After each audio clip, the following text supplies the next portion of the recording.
The All-Star Game highlights a lot of the traditions of baseball, one of which is the hope of little kids everywhere to get the autographs of some of their favorite players. I know, I was one of those kids. But of all the autographs that I got when I was a kid, there is one that stands out.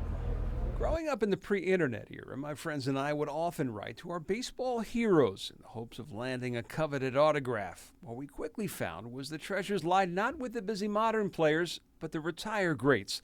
And so it was with excitement one day I came across an address for Satchel Paige. Paige signed with the Indians in 1948 from the Negro Leagues as a 42-year-old rookie.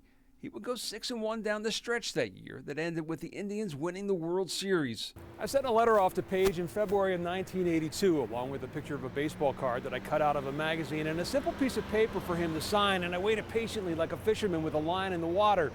And one day around 4 months later, I heard on the news the great Satchel Paige had passed away.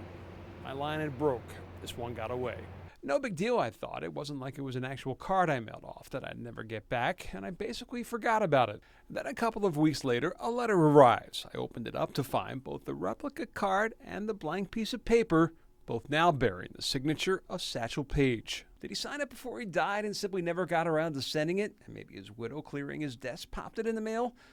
To this day, I don't know the answer, and the reality is I have never needed to know. I wrote to Paige and the others as a fan of the game, not some sort of investor, and while my collection includes some of baseball's greats, those two flimsy pieces of paper are forever my favorites. Satchel Paige would pitch in his only All-Star game in 1953 at the ripe young age of 47. Today, by the way, is July 7th, which was the date that he debuted with the Cleveland Indians back in 1948. July 7th also happened to be his birthday.